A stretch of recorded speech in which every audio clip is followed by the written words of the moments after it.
Good morning, welcome to Furry and Spoilt. Today I'm going to talk to you about grain-free dog food and how important it is to make sure that you're choosing a good quality one. So I talk a lot on this channel about hotspots and itchy skin and things that I did to stop it in my dog, my little Albert here. And one of the things that I kept coming up against is that the good quality grain-free dog food is expensive. So one of the things that I did was I came up with a recipe for a cheap, healthy, homemade grain-free dog food. And a lot of you contacted me to tell me that you were feeding your dog a grain-free dog food and it was really cheap. And when I looked at the composition of some of those foods, the meat content in it is really low. And that makes it a really bad food for a whole set of other reasons. A lot of food companies have jumped on the bandwagon of, because we are going through a thing that I've never in my life come across before. And at the moment, honestly, I can't tell you how many times I'm getting contacted a day by you people telling me that your dog is suffering with hotspots. And we have to do something about this. It has to stop.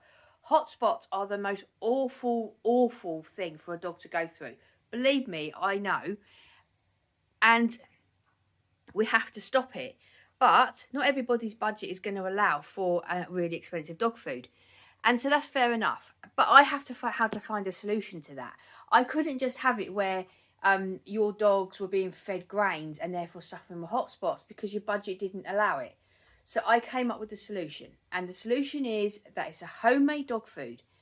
Now, this is where the thing that matters.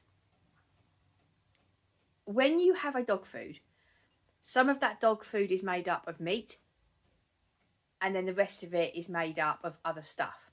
So if you've got a food that has got grain in it, you will have the meat, then you will have the grains and the cereals, and then you will have a little bit of vegetables. The majority of the food will be full of grains and cereals that are really bad for your dog. And then there will be some meat.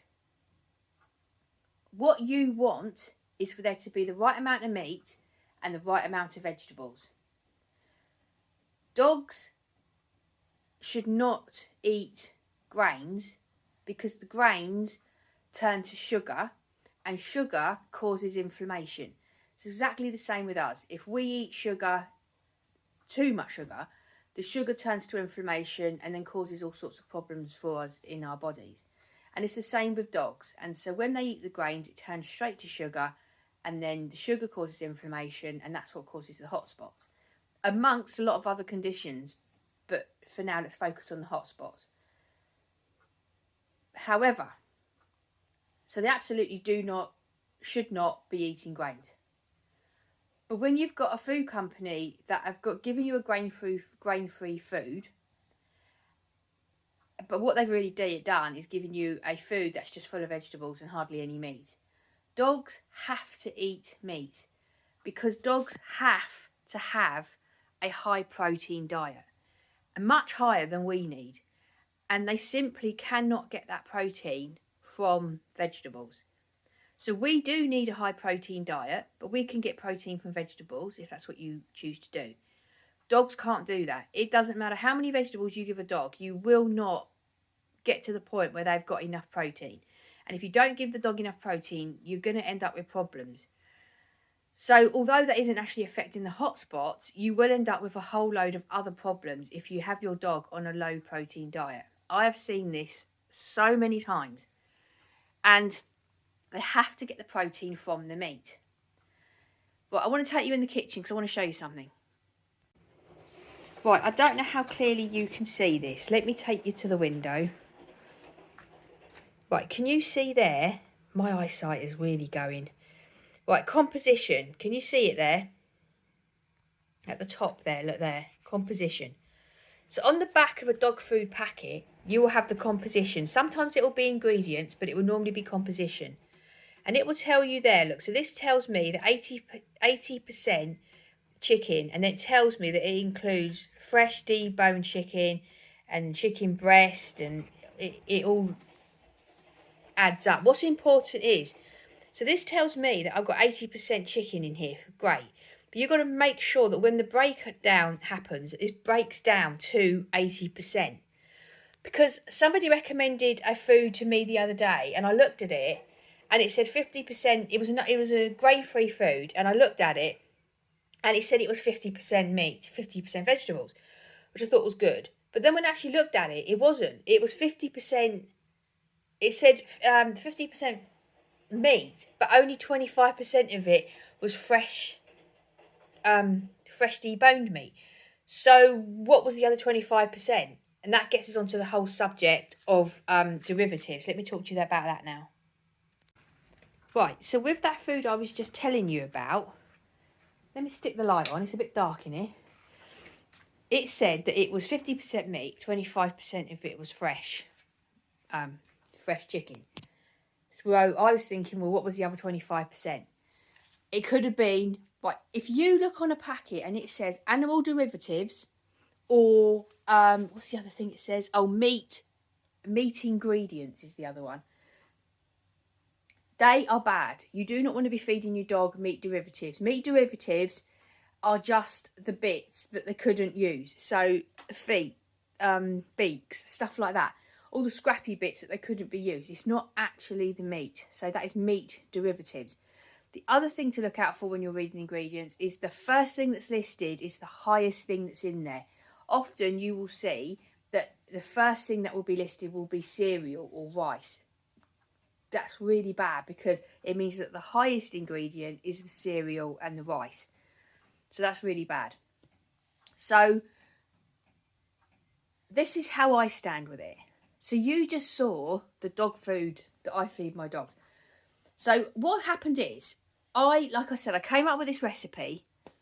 I'm going to actually add, you know, the bottom at the end of the video, a video comes up. I'm going to put that as the recipe that I came up with. You have to, every dog food has a certain amount of meat in it, like the one that I just showed you. So that is a dog food that I use, Barking Heads, and I know it is quite expensive, whereas 80% of that is fresh chicken, and then the other 20% is herbs and vitamins. So that's really, really, really good. However, it's expensive, and not everybody has the budget for that. So there was another dog food, Harrington's, that I feed them, and it's 65% meat, and then the rest of it is just herbs and vegetables. But it gets pricey. So I worked out, right, okay, what is the lowest meat amount that I am prepared to go to? And I thought about it, and I decided on 50%. And then from there, I went on and I came up with this recipe. So 50% of it is meat, 50% of it is vegetables and herbs. And like I said, I'll put that on at the end. But the point being that I wouldn't drop below 50%, because they have got to get that meat protein, and you've got to get that in them. And it's really, really important. It's so important just for their well-being. And whilst you might not be feeding them the grains, if your meat content isn't high enough, you're going to come up with other really bad problems. And like I always say on this channel, if you don't believe me, Google it. I didn't have to Google it. I know from just being an experienced dog owner that dogs have to have a high protein diet, a very high protein diet. And if they don't, there will be consequences. Look at Albert's dirty little face. He's always got a dirty face. So when I would really, I'm going to, there is in, go to playlist at the top, and then go to feeding dogs, and in there, you all right, Humps? And in there is a video about understanding what's in dog food, and I go through it in more detail with you about understanding the back of a packet of dog food. So if you go and look at the dog food that you are feeding your dogs now, if it, like I said, has got cereal, rice, oats, barley, any of that in there, that's bad. That's grains. You don't want to be feeding your dog that. The first ingredient should always be meat, and it shouldn't be meat derivatives or meat ingredients or anything like that. It should say what it is, so chicken or whatever it is. that is another thing, is that beef and white fish, don't know why, but they cause hotspots. I've seen it happen, and I know with Albert, they've caused a flare up. So I really don't understand why, but they do. So chicken, turkey, or lamb, they're the three that I always stick to. You need that to be the first ingredient, and you need it to say 50% or more. Be really careful that if it says 50%, that when it breaks it down, that adds up to 50%. But like I keep saying, a lot of people can't afford these foods. They're expensive. So please watch the video where I go through the recipe. It costs £1.25 a day, or you could get it down to £1. Or actually, when I did that, I got it down to what it cost me £1.25 a day, but I could easily have got it down to £1 a day by not using sweet potato. And then somebody put in the comments about they were in America, and they were going to like a we call it Costco, something like that in the UK, where you can buy food in bulk, and they were going to go there and buy frozen chicken in bulk, so they would have got that even cheaper than £1 a day. So that's really good. But I just went and got the chicken from my normal shop when I do my food shopping, for frozen, and it cost me £1.25 a day to feed each dog, to feed them. And the composition of that is 50% chicken and 50% vegetables.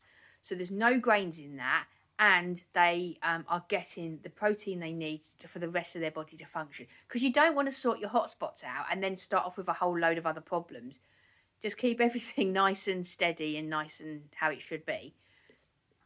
But it's really important to just because you see grain-free, it doesn't mean that it's a healthy food. It doesn't mean it doesn't mean it at all. They're all jumping on the bandwagon of it's grain-free and it's this and it's that. Yeah, great, it might well be. But it's not good if the meat content is really low. Please have a look. Obviously you make up your own mind, but I just wanted to make that point because a lot of you are thinking, I'm feeding grain-free and it's cheap. Yeah, it's cheap because there's no meat in it, and you will pay, your dog will pay. They need high protein that they can only get from meat. So as always, please believe me when I tell you that if you contact me and tell me your dog is suffering with hotspots, and I feel your pain. I've been there with this little one. If you don't know my story, playlist hotspots, it's all in there. We had a horrific time with hotspots, and I sorted it all out, and we've had nothing now for about 7 years. But please believe me, if you've got any questions, if you put your questions in there, I answer them. You know that, because I cannot stand the thought of dogs suffering with hotspots. It's awful for them. Really awful, and I cannot stand it. And having gone through all the research I went through, all the trying this, trying that, all the nights where I was up endlessly with him and all of that, and having come up with a solution, I want to help you with it. I'm here to help you with that. So please, if you've got a question about the hotspots and something that you've got to do and you're hesitating, don't hesitate. Ask me. I want to help you. I don't ever want a dog to be suffering with hotspots because you didn't ask the question. So please do that. And if your dog suffering with hotspots and you haven't watched the hotspot playlist, watch it. Everything I did is in there in great detail. You know where I am I'm on social media. So I've changed things around a little bit. TikTok is where I do my dog tip of the day, and that is just random dog tips of the day that I think will be useful to you. Instagram, I don't seem to be able to put videos up there anymore. I don't know what's going on there. They must be changing things. So Instagram at the moment is just pictures of whatever we're doing during the day, and dog walk photo challenge. And Twitter is the same, dog walk photo challenge and just general pictures.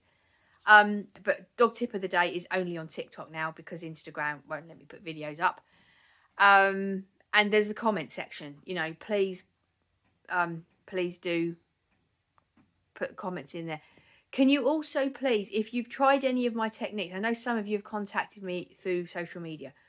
But if you've tried any of the things that I've said and it's helping your dog, and I know some of you have done that and I really appreciate it, can you please put it into comments, because I want other people to see it and then see that it works and then do the things that I did and then stop their dogs with hotspots, because that's what it's all about. Stopping the damn hotspots. They honestly, it's just such an awful thing. And I'm so shocked, not just by the fact of how many of you are telling me about your dogs having hotspots, but the size of the dogs. A lot of big dogs are getting these hotspots. And I put it all down to the fact that there is so much grain in dog food, causing the sugar, causing the inflammation, because it's cheap for dog companies to do it. And they're just chucking out this dog food. They don't care about the quality of the food. It's full of grain and it's causing a really big problem for our dogs. Have to find a solution. And like I said, I found the solution. It's in that recipe I keep going on about, and it will pop up any minute. Go and have a look at it if you haven't already seen it. It really might help you out. So as always, thank you very much for watching. My boys all fast asleep. Have a great day. Hope your dogs are all right. And if your dogs are suffering with hotspots, I honestly am sending you so much love to get that dog healed and get it sorted out. So thanks for watching. Have a good one. See you in the next video. Bye bye.